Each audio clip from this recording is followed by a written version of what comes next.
All right. Well, good morning, everybody. Thank you for being here, making Grace Raleigh a part of your Sunday. I am Nate Rector. I get to be one of the pastors here, and we are so excited to see you, whether you're joining us in person or online. I hope you're having a good summer. I wanted to remind you guys, last week, I don't know if you're able to make it or catch up online, but we did Ministry Partner Sunday, and we highlighted the work of David Rodriguez down in Faith Ministry in Reynosa, Mexico, where they build homes for families that really have no way to afford them. And we're taking a trip there in October, so we would love it if you wanted to join the team and go down to Reynosa and help build some houses in October. If you've never been before, it's really, really a great week, and I think a life-changing experience for a believer to go and see God being worshiped in other cultures and in other ways and get to experience that down there with them. So if you're remotely interested, please let us know. Contact Karen Lotta. Put it on the contact card on the back of the seat. Email me. Karen, when's the deadline for that? The 15th, which is, is it up there on the screen? Yeah, thanks. I'm not facing the screen, so it's not as easy for me. That says nothing, Alan. It's blank. It couldn't be less helpful. Like, it's very similar to you in that way.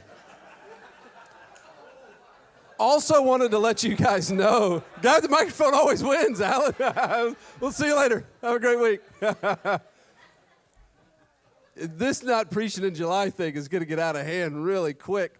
The other thing I wanted to tell you about is family night. This is really fun. Last Sunday in July 31st, we're going to the Durham Bulls game. This has originated as a children's and student event. And so there's going to be kids and students going, and that's going to be great. But this is for all families in Grace. So if you're interested, if you want to take your family, grab a couple folks and come along with us, it could be like an impromptu Grace big night out, and we could take over the Durham Bulls Stadium. That would be really, really fun. So if you're interested in that, you can contact Aaron or Kyle.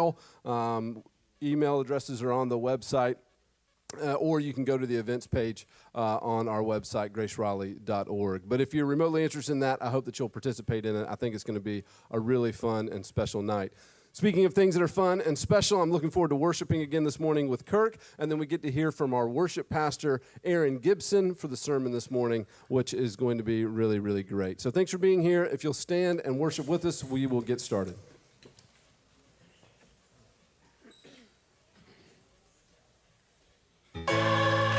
Good morning, Grace. So good to see you guys this morning.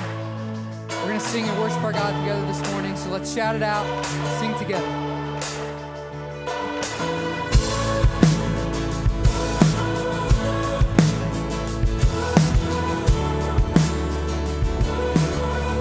So we worship. We worship the God who was. We worship the God who is. We worship the God who evermore will be. He opened the prison doors. He parted the raging sea. My God, He holds the victory. There's joy in the house of the Lord. There's joy in the house of the Lord today. And we won't be quiet. We shout out your praise. There's joy in the house of the Lord. Our God is surely in this place, and we won't be quiet. We shout out your praise.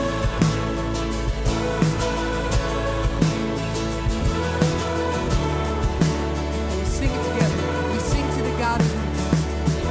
We sing to the God who heals. We sing to the God who saves. We sing to the God who always makes a way. He hung up on that cross. He rose up from that grave. My God, still rolling stones away. There's joy in the house of the Lord. There's joy in the house of the Lord today. We won't be quiet. We shout out your praise. There's joy in the house of the Lord.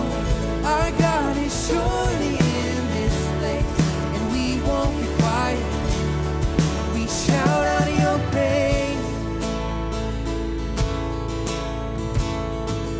We were the beggar, and now we're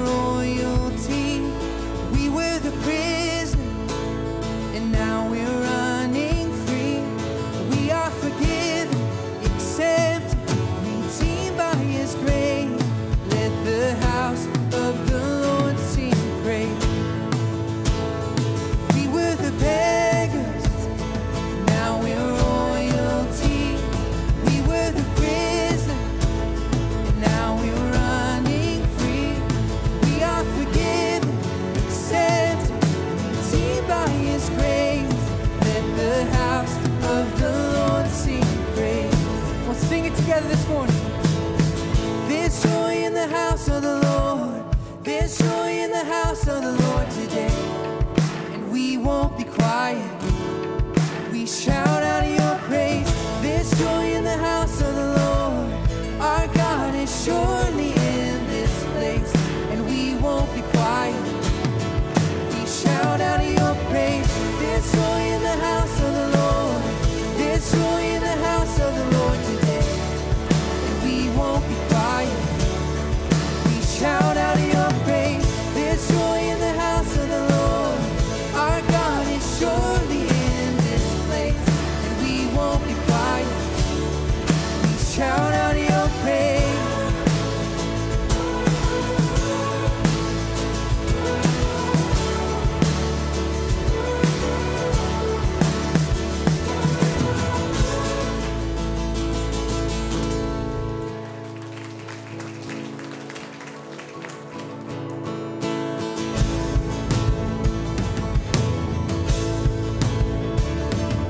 Let's continue to worship together this morning. When all I see is the battle. When all I see is the battle, you see my victory.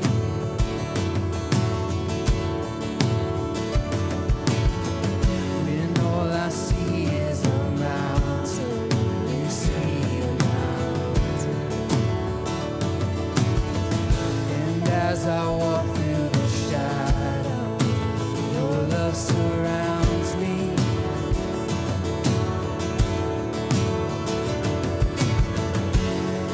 There's nothing to fear now, for I am safe. When I fight, so when I fight, I'll fight on my knees with my hands lifted high.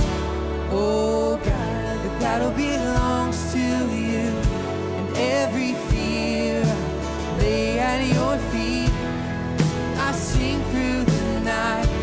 Oh God, the battle belongs to you.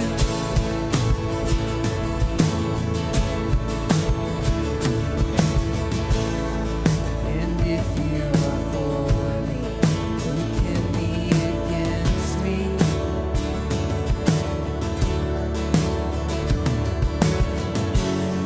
For Jesus, there's nothing impossible for you. When all I see are the ashes, you see the beauty.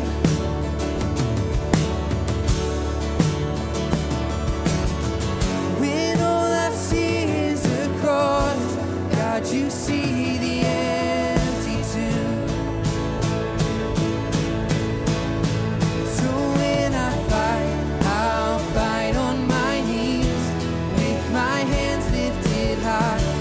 Oh God, the battle belongs to you. Every fear lay at your feet. I sing through the night. Oh God, the battle belongs to you. An almighty fortress, you go before us. Nothing can stand against the power of our God. You shine in the shadow, you win every battle.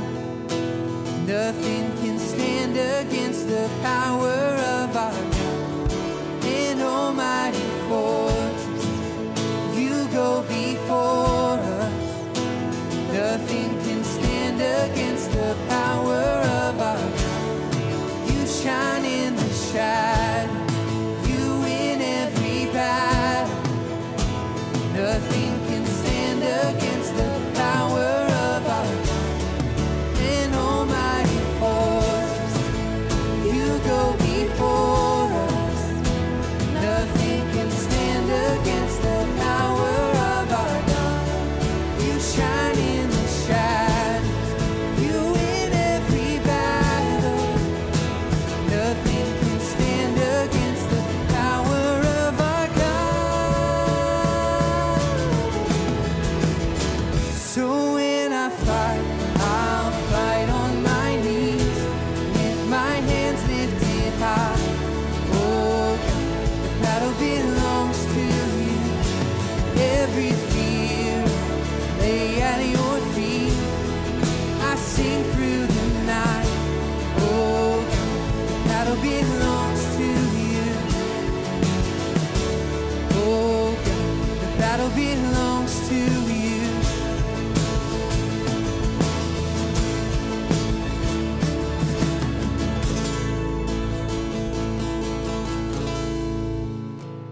fail me now. You won't fail me now. In the waiting, the same God is never late, is working all things out. You're working all things out. Oh yes, I will lift you high in the lowest valley. Yes, I will bless your name. Oh yes, I will sing for joy when my heart is heavy all my days. Oh yes, I will.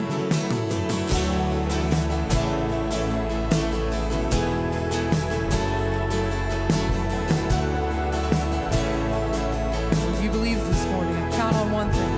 I count on one thing.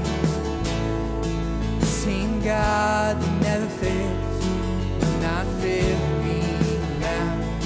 You won't fail me now. In the waiting, the same God is never late, is working all things out. You're working all things out. Oh yes, I will lift you high in the lowest valley. Yes, I will bless your name. Oh yes, I will sing for joy when my heart is heavy all my days. Oh yes, I will for all my days. Oh yes, I will. I choose to praise, to glorify, glorify the name of all names. And nothing can stand against. I choose to praise, to glorify, glorify the name of all names. And nothing can stand against. I choose to praise, to glorify, glorify name of all names. And nothing can stand against. I choose to praise,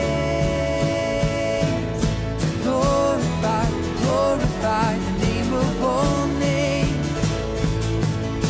And nothing can stand against.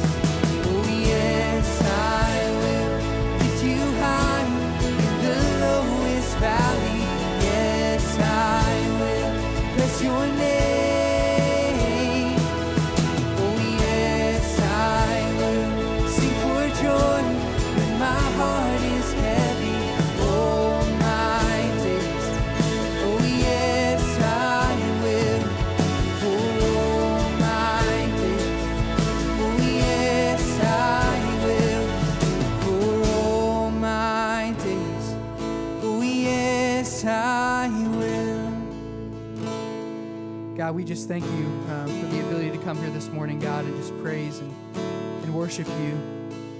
God, we pray that as we dive into your word, God, that you teach us something new about you this morning, that you would open our hearts to the message that you have to give us. God, we just love you so much. We thank you for everything you do for us. It's in your name we pray. Amen. You may be seated.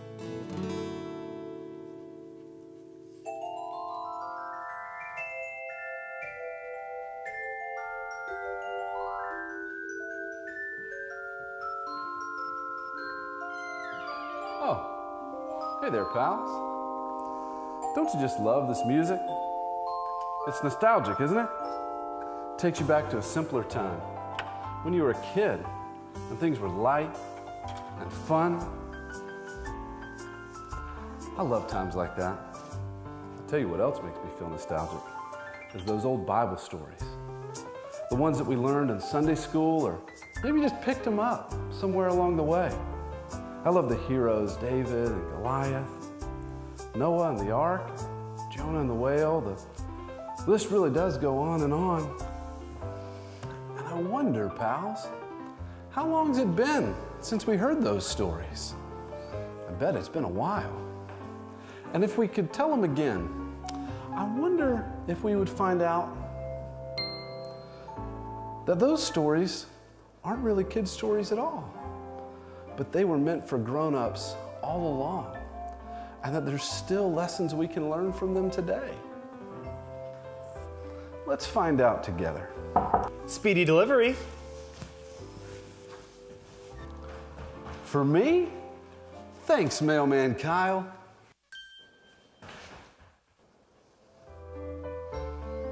Today, pals, Joshua and the Battle of Jericho. That has to be the coolest Mr. Rogers. I mean, a little bit creepy, but mostly cool, right? Hey guys, if you are new, visiting, or we just hadn't had the chance to meet yet, my name is Aaron, and I am so excited to be sharing with you today. If you weren't here last week, it was a really cool week, especially for me being the newbie at Grace. It was a ministry partner Sunday, and we got to hear from some of our ministry partners and just kind of hear exactly what was going on. And then afterwards, we gave you tacos. And I kind of wish the tacos were this week, because if I do a bad job, but we give you tacos after, you're going to leave and say, that was pretty good, right? So no, Nate, man, thank you so much just for the opportunity to come up and share what's been on my heart. Really excited about it. So to kind of get our minds going in the right direction, just kind of want to gauge the audience, see if anybody is like me. Is it anybody else who is extremely frustrated and gets angry when something doesn't go according to plan, but because of someone else, right? Like somebody else doesn't do their job, right? Like, have you ever had a bad haircut?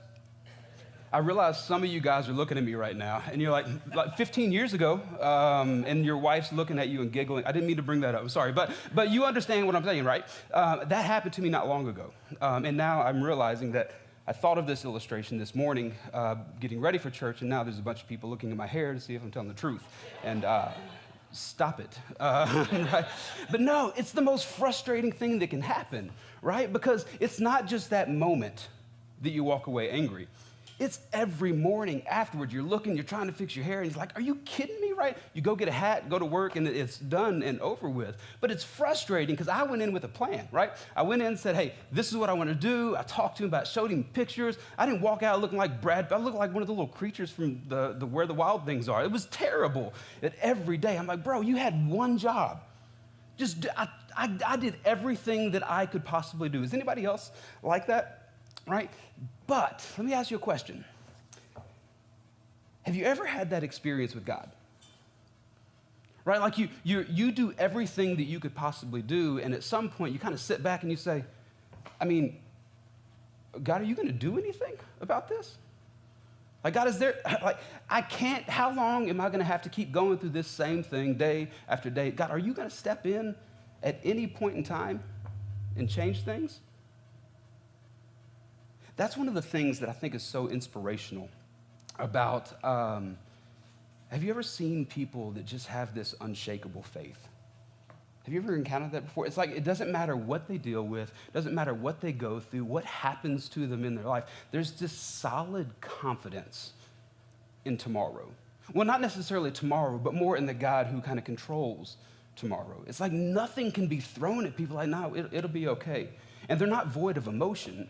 Right? It's not like they're walking around saying, oh, no, everything's whatever. But like, no, they grieve, they hurt, they have pain, they do all of this other stuff, but there's still this confidence.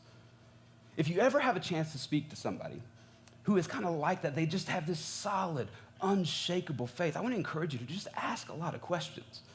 And what I believe you will end up hearing is some variation of this confidence that God is not simply an observer of our life. He is actively involved in our life.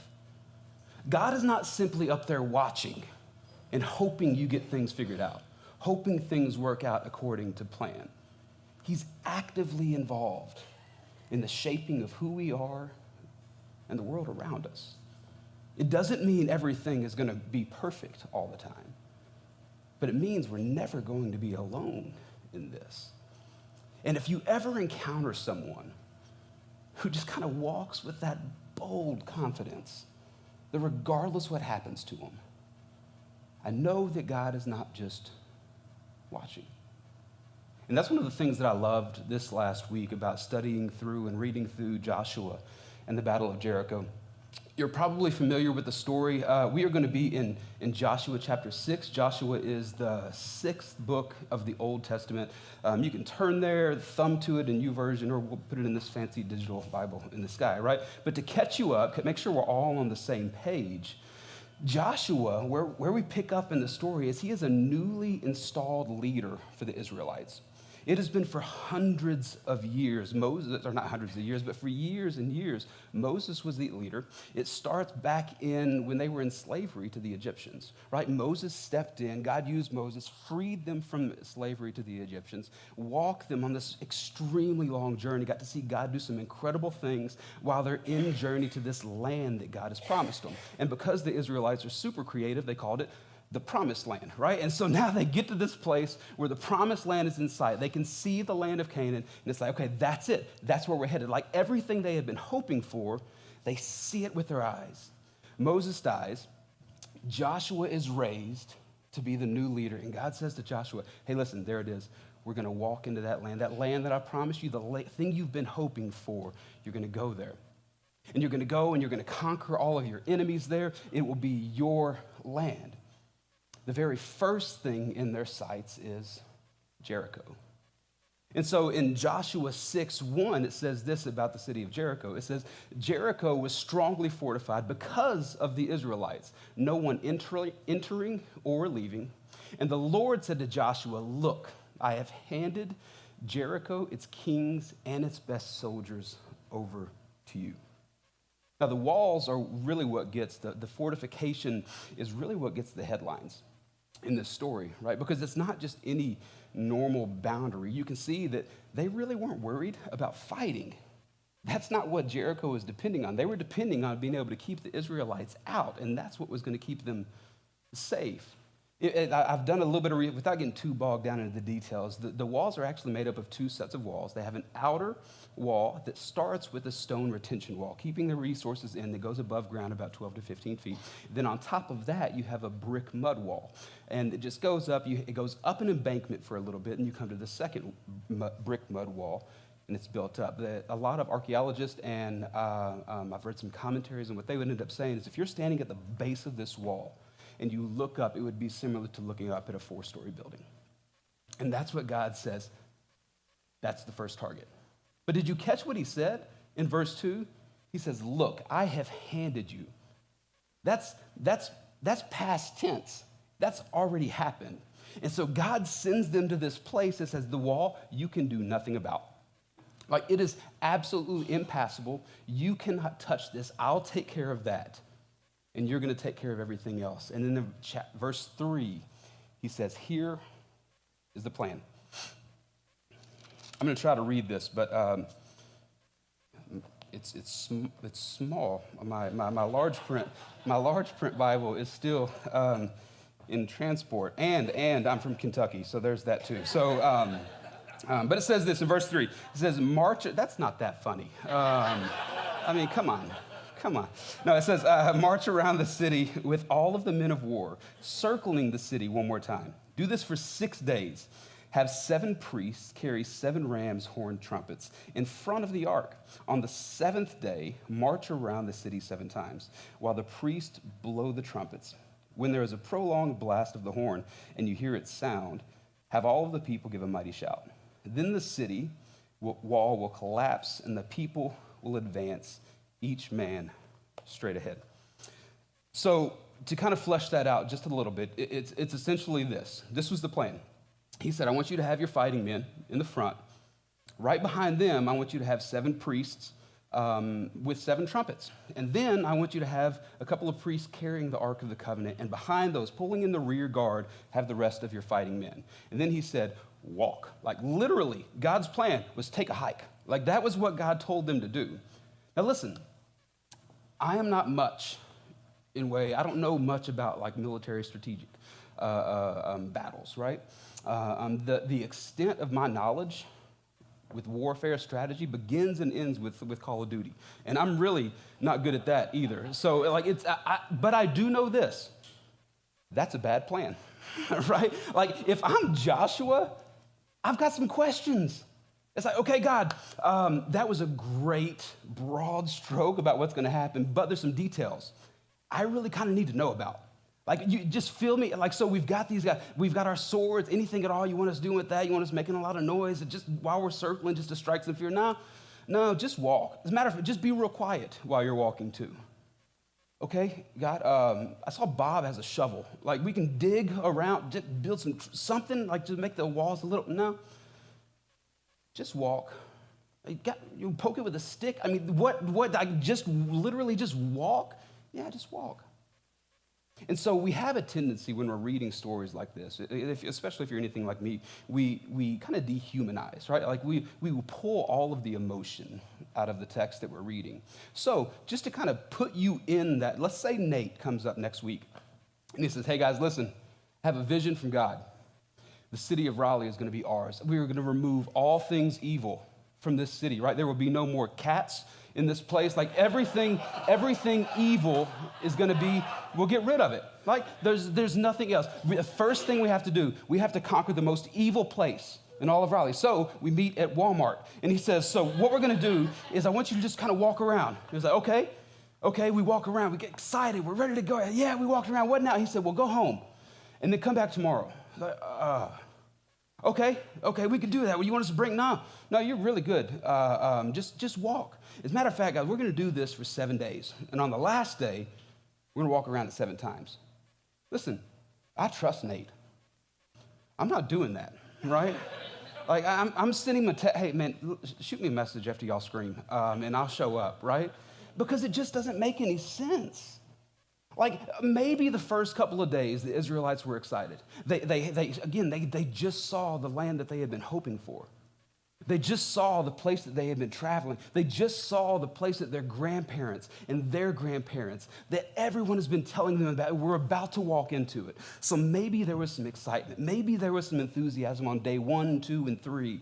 But what about day 4, when they walk around it again and nothing changes? Day 5, they walk around again, they look up, and there's not a brick that's fallen. 6 and 7, much the same. I mean, again, let's be real. They're not superheroes. They're people like you and people like me. I mean, have you experienced that before? Where you're doing exactly what God has asked you to do, and the end result just doesn't seem to be happening. Maybe it's in your marriage, right? Like your marriage hasn't been exactly what you would hope it would be.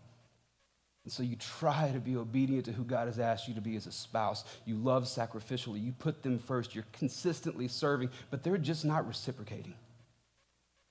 And at some point, do you step back and say, is it worth it? God, are you going to do something here? Because the unchangeable thing, Jericho, I can't change their heart. God, you said you would do something.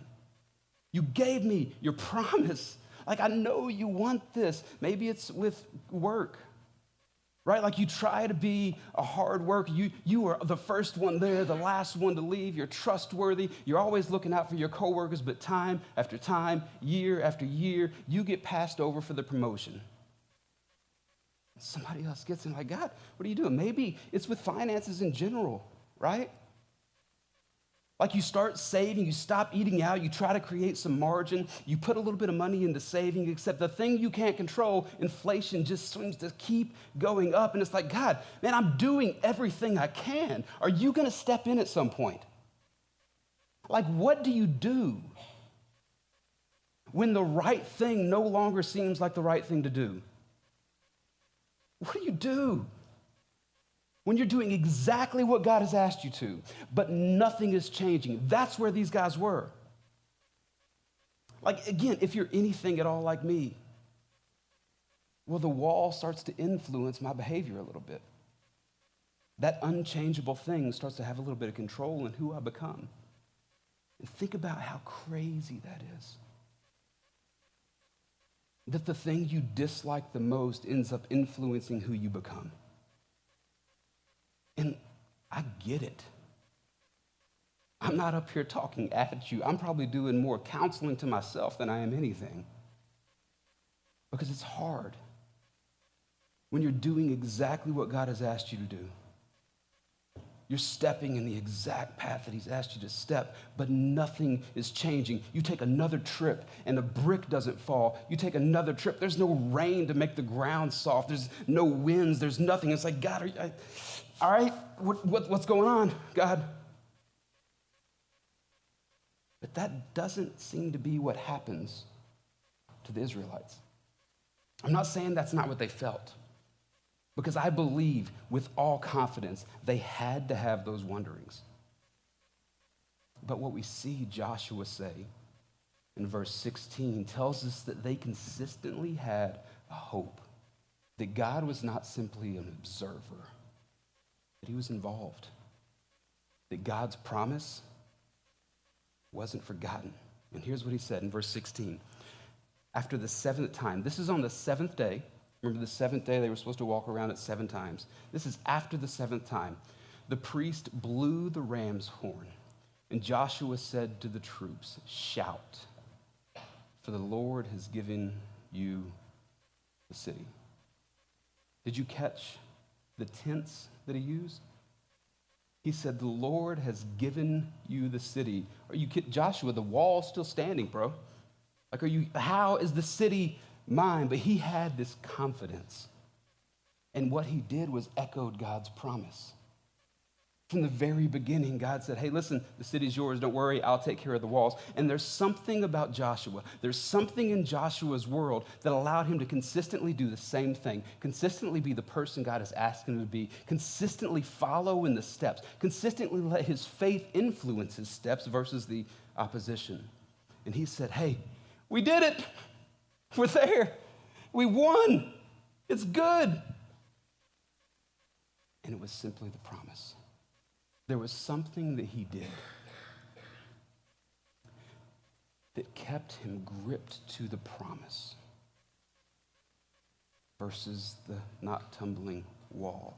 It's that confidence that we were talking about. Joshua had a hope God would fulfill his promise by remembering the promises he fulfilled. That's what he did. So maybe that needs to happen kind of in your world, right? Okay, God, I'm having a hard time here. But Joshua encouraged his men. Joshua said, shout. Victory is won. And as I'm reading this, I'm like, okay, Joshua, that's not the problem. The problem isn't believing God can, or the problem isn't believing that God is able. But what is it when you're in that moment that makes it so hard to cling to the promise of God? And as I'm reading through, I come to this portion of the instruction that is right in the middle of everyone. The Ark of the Covenant.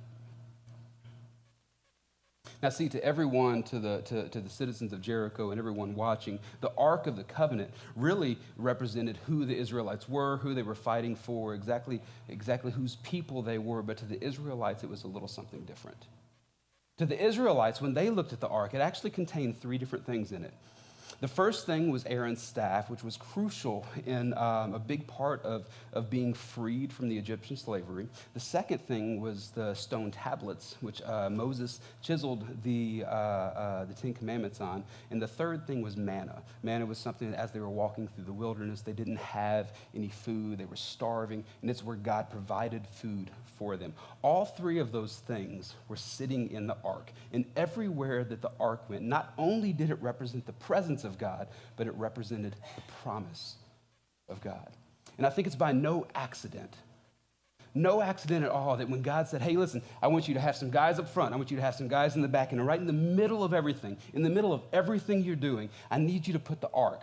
I need you to be able to see the ark. When the wall's not falling quite as quickly as it needs to, I want you to be able to see the ark and remember how I've provided for you in the past. As the walls, and you're walking around and something's not necessarily happening, I need you to be able to see the ark and remember, oh man, I remember whenever we were in captivity, God stepped in and freed us for no reason other than the fact that he loved us. I need you to be able to see the ark, and I want you to remember that when we didn't have a direction, he gave us a direction. I need you to see the ark, and I want you to remember, as soon as you start thinking, I'm not going to come through for you, I want you to remember how the bread came from nowhere, and you had plenty of food. I need you to see those things. And it was right in the middle of everything that they were doing, in the middle of their frustration, in the middle of the waiting, in the middle of the, God, are you going to do something? Suddenly they caught a glimpse of something that was a reminder of God's presence and God's promise. And they held on to this hope because they remembered God's promise. Joshua said, shout. And in the verse 20, it says this. So the troops shouted, and the ram's horns sounded. When they heard the blast of the ram's horns, the troops gave a great shout, and the wall collapsed.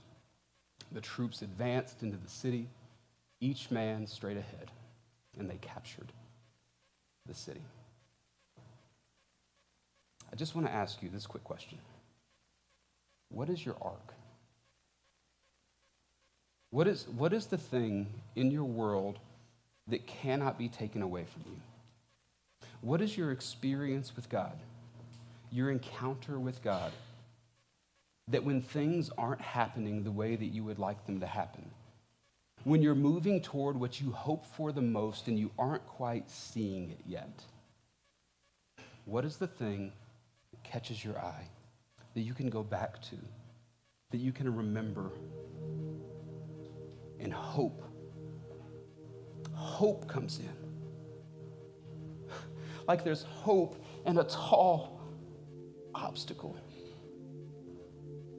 So I just to be very transparent, very honest, a couple of years ago, serving at a church in Southeast Georgia as one of their pastors, and it was a dark time, right? I got to this, I grew up in a church where it was really very behavior and rules oriented. I'm not saying anything except for what I ended up kind of taking away from that is that I had to be good enough in everything that I did. And I'm grateful a part because it made me so awesome today. But no, there's another part of it that I kind of shifted that same type of approach to God. I felt like I had to be good enough for God. And from time to time, that would creep up in my world. And serving at this church, leading people, and I'm not saying that to elevate myself. I'm saying that to say, hey, listen, none of your pastors are any different. I was at a place that I felt like God didn't want me anymore, that I felt like God didn't care for me, that God kind of took his hand off of me, that God wasn't going to use me anymore, and he was just kind of done. Go. I gave you too many chances. I'm done. I'm over with. And I'm telling you, I was at a dark place. And I remember, I'm an artist. I'm going to get emotional. Just deal with it. It'll be fun. I remember I went into the church one day, and I was so desperately, I needed to see a brick fall. And I'm saying, on my knees, I'm praying, God, listen, I need to know you haven't given up on me. I need to know that you're still here. I need to know that you still hear me. I need to know that you still care. I was so desperate for some type of a sign. After I would pray, I would look up at the lights and kind of hope for them to flicker. I needed something. I stayed there for 10, 15 minutes, glancing, looking at my phone. Maybe he would say, I love you or something. Just anything. Silence. Day 7. No brick, no lean.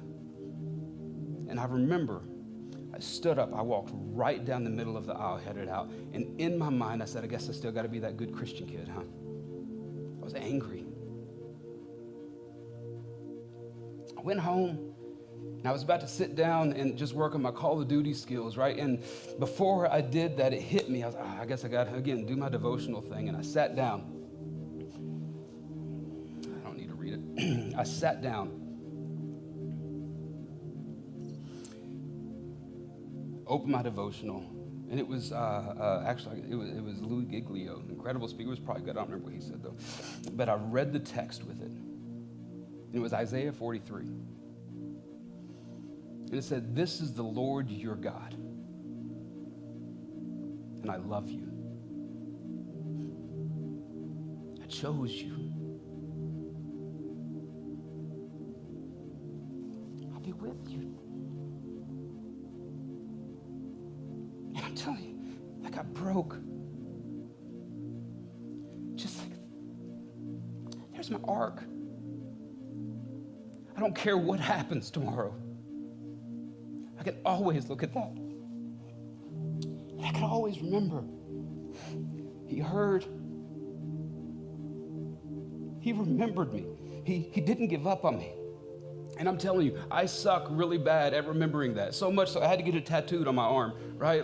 And every day at 2 o'clock, there's a notification that pops up on my phone. It says, "Hey, remember how God is for you. Believe that he'll do it again." Every day, 2 o'clock. What's your ark? What is that encounter? What is that moment? What is that experience with God? Is it a car accident that should have killed you? Is it your spouse still loving you? Is it a home? Being able to close on a home in 2022? Good Lord. What is your ark? How different would those moments of walking around the wall be if you started and stopped your day with a journal?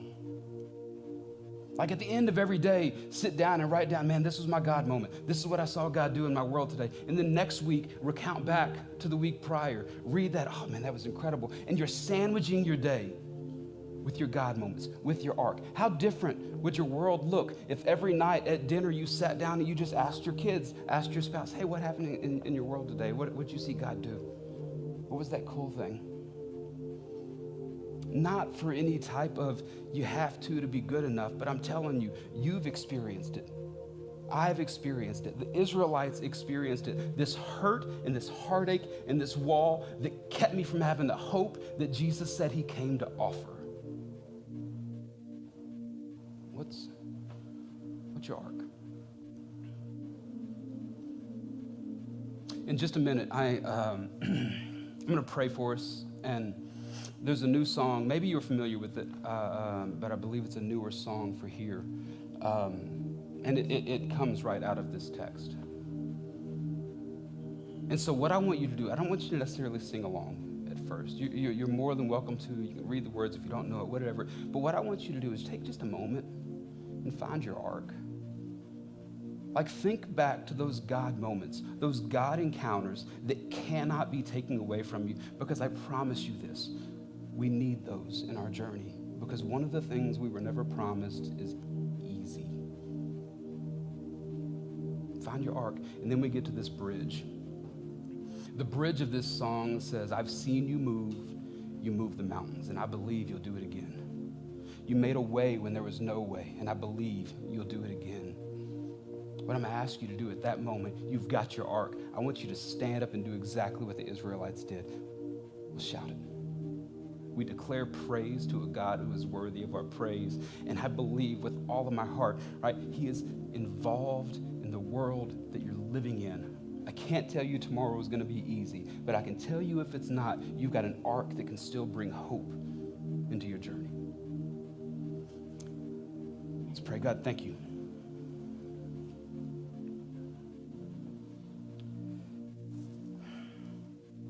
Thank you for being a God who is good, a God who is kind, a God who is faithful.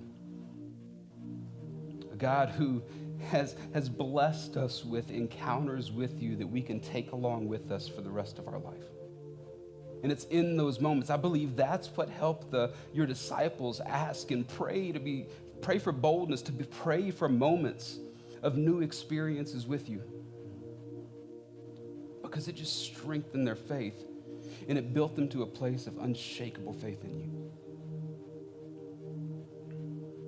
So God, I know sometimes it's hard to remember. And again, you have this promise that your Holy Spirit will speak to us and guide us and lead us.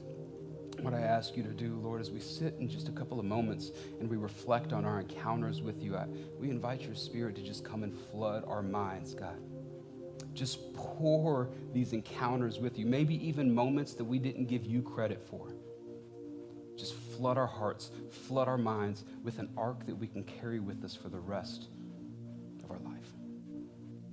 In Jesus' name.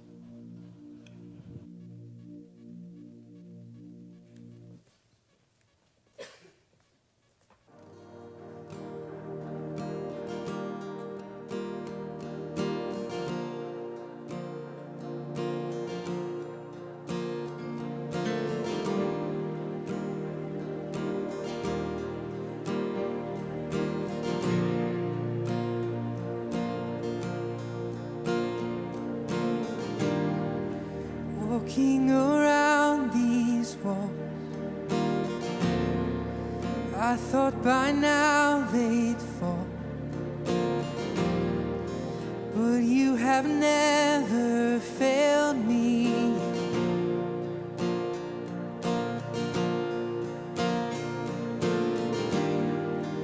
Waiting for change to come, knowing the battle's won, for you have never failed me yet.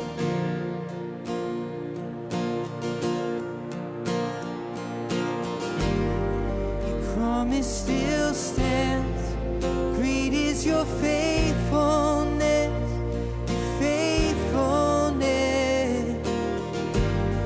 I'm still in your hands, this is my confidence, you've never failed me yet.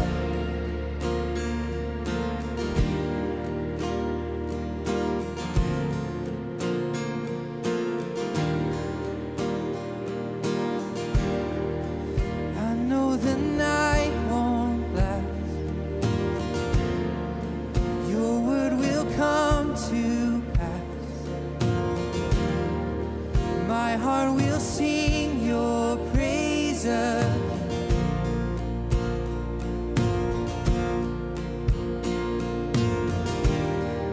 Jesus, you're still enough. Keep me within your love. My heart will sing your praise again.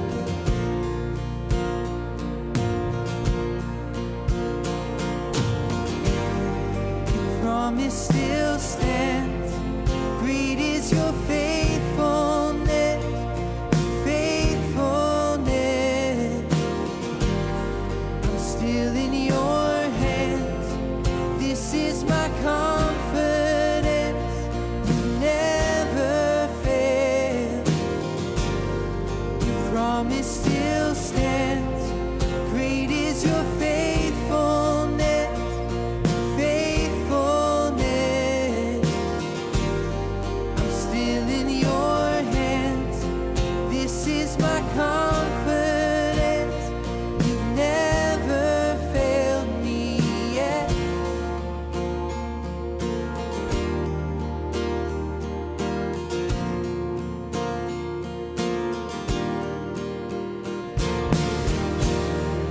Stand as we sing together this morning.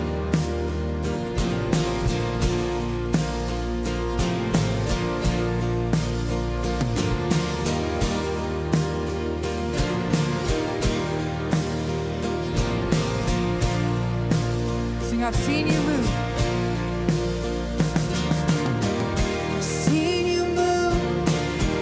You move the mountains, and I believe I see you do it again.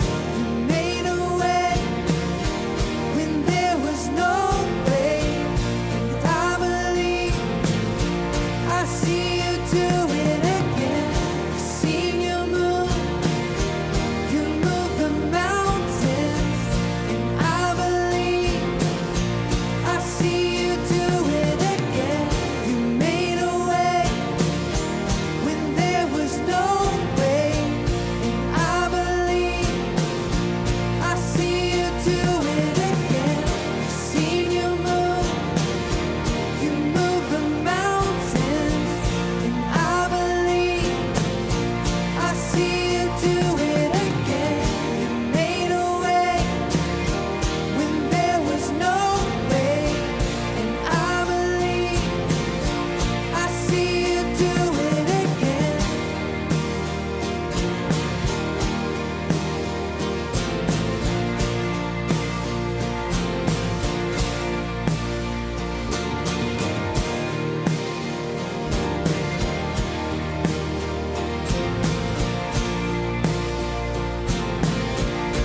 promise still stands.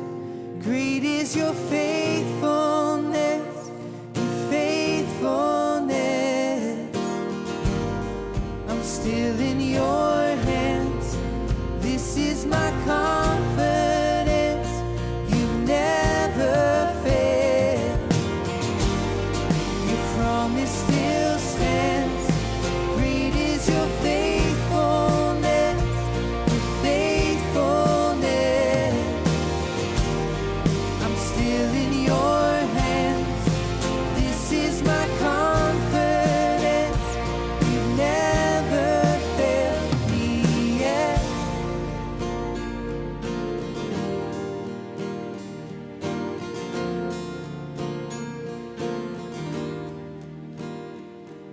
What a good Sunday morning. Thank you guys for that song. Aaron, thank you so much for that message. About halfway through it, I leaned over to Jen and I said, God did really good in bringing him here.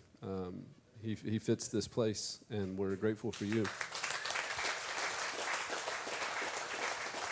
And we're all excited to see how he's going to continue to use you in the life of Grace. But it's a sign to me that God cares about this place, and it's a reminder that he's working and moving here. And Aaron, we're grateful for you. So thank you for sharing. We will look forward to seeing you next week when the other Aaron preaches, and we'll have a little Aaron contest. It'll be great. Everyone gets a vote. But you guys have a great week. Try to stay dry this week, and we'll see you next Sunday. Thanks again.